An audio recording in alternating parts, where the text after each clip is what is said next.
మన వేణుస్వామి గారు కూడా అంటే చాలా మంది తీశారు కాబట్టి మేము కూడా తీస్తున్నామని చెప్తున్నాను నేను. వేణుస్వామి అయితే వచ్చే 5 ఏళ్లలో అధికారం కూడా అవునండి. జగనే మళ్ళీ సీఎంగా జగనే ఉంటాడని చెప్పేసి అని బల్లగుద్ది చెప్పాడు. అలాగే సంథింగ్ ఏదో చేస్తానన్నాడు ఆయన.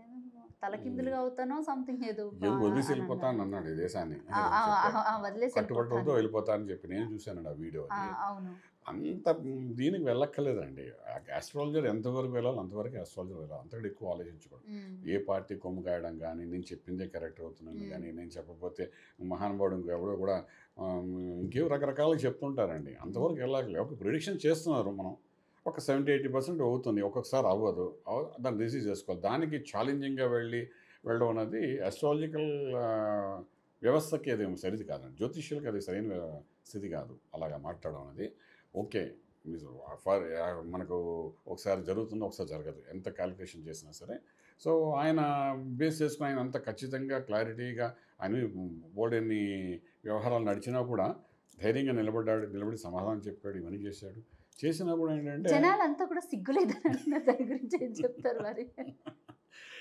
లేదండి, అది ఎక్కడో చోట ఆయన బ్రేక్ వేయాలి. అంటే గతంలో కూడా ఒక 2-3 ఏళ్ల క్రితం సమంత విషయంలో విడాకుల విషయంలో గట్టిగా మాట్లాడినప్పుడే ఆయన మీద చర్యలు వెళ్ళాయి.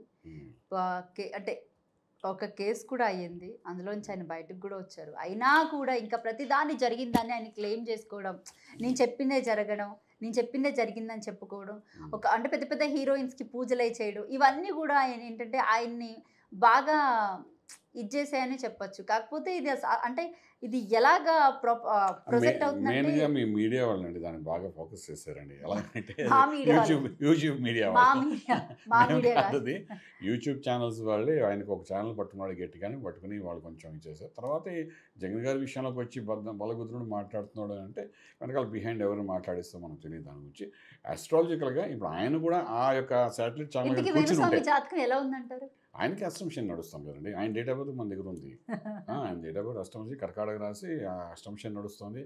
ఆయనకి కేసీఆర్కి వీళ్ళందరికీ అస్టంప్షన్ నడుస్తుంది. అలానే కాదండి, కష్టాలు పడతాడు, కష్టాలు పడతాడు. ఇప్పుడు మనకు జగన్మోహన్ రెడ్డి గారు ఎలాగైతే కనుమరుగా అయిపోతారో ఆల్మోస్ట్ ఆయన ఈ వారం రోజులు 10 రోజులు కనబడతారు. నమ్మిన తర్వాత డిపార్ట్మెంట్ వాళ్ళందరూ ఏం సార్ బాగున్నారని అడుగుతారు. ఆ తర్వాత అడిగేవాడు కూడా అడగ మానేస్తారు. ఇంకా అలా ఈయన కూడా ఏంటంటే ఇట్ ఈజ్ కనుమరుగా అయ్యే అవకాశం. అంటే జ్యోతిష రంగంలో ఉంటాడు ఆయన. మీరు ఇలాంటి విషయంలో అడిగేస్తే అందరు జాతకాలు చెప్తున్నారు కదా, అసలు ఆయన జాతకం ఎలా ఉందో అష్టంశని ఇంకో ఏడాది ఉందండి. ఈ అష్టంశని ఏడాది ఉంది కాబట్టి సినిమా చూపిస్తున్నాడు. అంటే కష్టాలు చూపిస్తుంది. ఇది చాలండి ఆయనకి కష్టం. పొరపాటున ఏది మాట్లాడినా మళ్ళీ ఆయనకి ఇప్పుడు ఆయన వరుసగా మూడు మాట్లాడారండి. ఒకటి క్రికెట్ గురించి మాట్లాడారు, ఘోరంగా ఓడిపోయింది. దానికంటే ముందు కేసీఆర్ గారు గెలుస్తారని చెప్పారు. జగన్మోహన్ రెడ్డి ఖచ్చితంగా, కానీ కొన్ని పదాలు వాడాడండి, తప్పండి. నేను మొన్న కూడా ఒక శాటిలైట్ ఛానల్ ఎవరో చంద్రబాబు నాయుడు గారి అదేం జాతకం అంటే నికృష్ట జాతకం అని ఏదో పదం వాడానండి. మాట్లాడితే దానికి కౌంటర్ వేసానండి. ఏమనంటే ఆయన ఒక్కసారి కూడా ఎమ్మెల్యేగా ఓడిపోలేదు.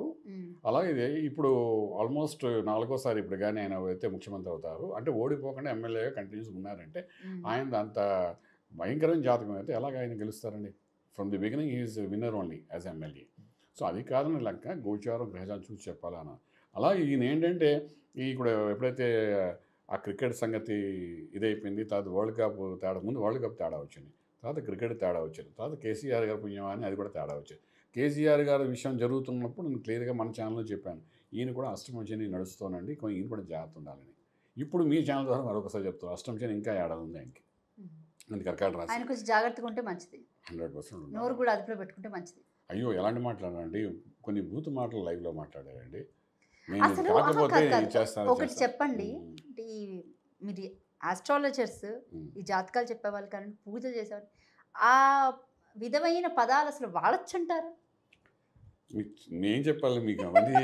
మేము ఉపాసకులకి మంత్ర సాధన చేస్తాం, శ్రీ విద్యలో ఉన్నాం, మా గురు పరంపరలో ఉన్నాం. మేము అటువంటి పదాల దగ్గరికి రానియం. అలాగే మాట్లాడితే కూడా మా దగ్గర చూడగా మమ్మల్ని ఎవరు అలా మాట్లాడరు. అంటే అప్పుడప్పుడు డౌట్ వస్తుంది, ఆయన ఇలా మాట్లాడుతుంటే ఆయన అసలు జ్యోతిష్యుడా కాదన్న డౌట్ కూడా వస్తుంది నాకు. మీకు ఆయన పూర్వాశ్రమంలోకి వెళ్తే అన్నీ తెలిసిపోతాయండి, దాన్ని నన్ను అడక్కలేదు. అంటే ఆయన 15 ఏళ్ల క్రితం నుండి ఎలాగున్నారు లైఫ్ను ఒకసారి స్కాన్ చేసి పెడితే ఆయన ఎంతవరకు ఆస్ట్రాలజికల్ పవర్ ఉంది అనేది తెలుస్తుంది. ఏదైనా వాక్శుద్ధత ఉండాలండి, ఏదైనా ఉపాసన చేయాలి. ఆయన నమో వెంకటేశ్వర అంటారు, బగల ఎవరు కామాఖ్య అంటుంటారు, చేస్తుంటారు. అవును. అంటే ఆయన గురించి మనం ఎక్కువ మాట్లాడుకుంటున్నాం ఇప్పుడు. అవన్నీ చేస్తారు మన కాదనట్లేదు. ఇద్దరం చాలా తక్కువ మాట్లాడుకుంటున్నాం సార్. మీరు ఒక ఛానల్లోకి వెళ్ళి చూడండి, అందులో కిరాక్ హ్యాపీ సీమరాజు అని ఇద్దరు వ్యక్తులు సీమరాజు గారు నేను చూశాను. అసలు దండం పెట్టచ్చు సీరియస్ గా. సీమరాజు గారు చాలా బాగా అది దానికి కొంచెం క్లారిటీ ఇస్తూ వెళ్తున్నారు. అవును అవును చాలా బాగా, అంటే నా ఉద్దేశం అంటే ఆయన అడగాలని క్వశ్చన్ కొంచెం వెరైటీగా అడుగుతాం, కానీ ఆయన బాధ ఏదో ఉండింది మనసులో. మన సీమరాజు గారు ఏదో ఫీల్ అయి ఉంటారు, అండ్ డెఫినెట్గా ఆయన ఏదో ఇబ్బంది పడి ఉంటారు మన వేణుస్వామితో అని.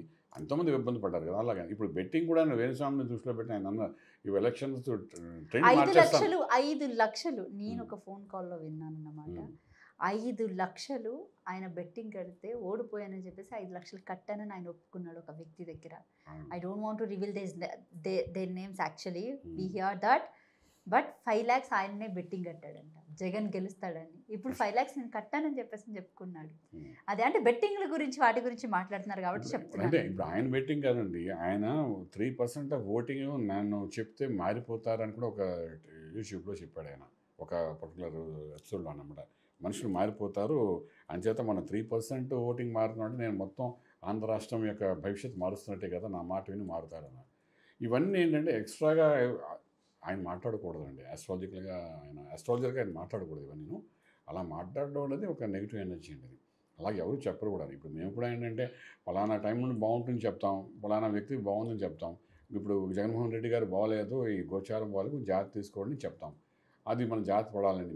మీ ఛానల్ కూడా నేను అదేగా చెప్పాను. కొంచెం ఆయన ఎంత మీరు హైప్స్ చేస్తున్నా గోచారం బాగలేదు దాని ఎఫెక్ట్ అవుతుంది, ఇబ్బంది పడతారు, జాగ్రత్త పడాలి అని చెప్పాను. ఈ మధ్య వాళ్ళ పొలిటికల్ లీడర్స్ కొంతమంది కలిసారండి. ఎయిర్పోర్ట్లో వాళ్ళు కలిసినప్పుడు కూడా వాళ్ళు చెప్పాను. చెప్తే ఆయన చెవిలో వినేసి ఓ మహానుభావుడు నాని, ఆయన పేరు కూడా నానిలండి, వైఎస్ఆర్సీపీ తెలుసులేండి, చూసానులేండి. ఆయన అంటాడు, ఓ బోల్డ్ చేసేస్తున్నాను. అరే బాబు, బోల్డ్ చేయడం కాదరా, ఇక్కడ జాతకంలోని 20 చక్రాలు ఉన్నాయి, 26 రకాల చక్రాలు ఉన్నాయండి. కోటా చక్రం ఉంది, సుదోష చక్రం ఉంది, ఇవన్నీ ఇంట్లో కనబడతాయి. ఆ చక్రం ప్రకారం ఎటువంటి పూజ చేయాలి, ఎటువంటి వ్యవహారం చేయాలి, కోటను ఎలా రక్షించుకోవాలి, ఇవన్నీ మనం చెప్తాం కూర్చుంటాయి వివరంగా. ఇదంతా మానేసి మన ఇంట్లో పురోహితుడు ఉన్నాడు, వాడు ఏదో చెప్పాడు, రాజేశ్యామి కొత్తగా ఇప్పుడైనా రాజేశ్యామి యాగం చేస్తానండి. చేయండి, అమ్మవారిని విజయం సాధించడం కోసం చేస్తారు. కానీ ఆ యాగం ఈ లగ్నానికి, ఈ జాతకుడికి అది పని చేస్తుందో పని చేయకూడదు చూడాలి కదండి. ఇప్పుడు మనం అన్ని లెక్కలు వేసుకుని ముందుకెళ్ళాలి కదా. సో ఈ రకంగా చూసుకున్నప్పుడు ఏంటంటే ఎప్పుడైతే బలహీన పడిందని తెలుసు, ఆయనకి తెలిసామో వేణుస్వామికి ఆ విషయం, జాతకం బాగోలేదని తెలిసాము, కానీ హైప్ చేయాలని చేసి ఉండొచ్చు ఆయన. ఒక్కొక్కసారి జరుగుతుంటాయి అటువంటి. మన దశ బాగున్నప్పుడు మనం ఏం చెప్పినా అది అబద్ధంగానే వెళ్తుంది, తప్పుగానే వెళ్తుంది. సో మీకు అసంప్షన్ ఉంది కాబట్టి డెఫినెట్గా ఇవన్నీ జరిగి ఉండొచ్చు అని అనుకుంటున్నాను.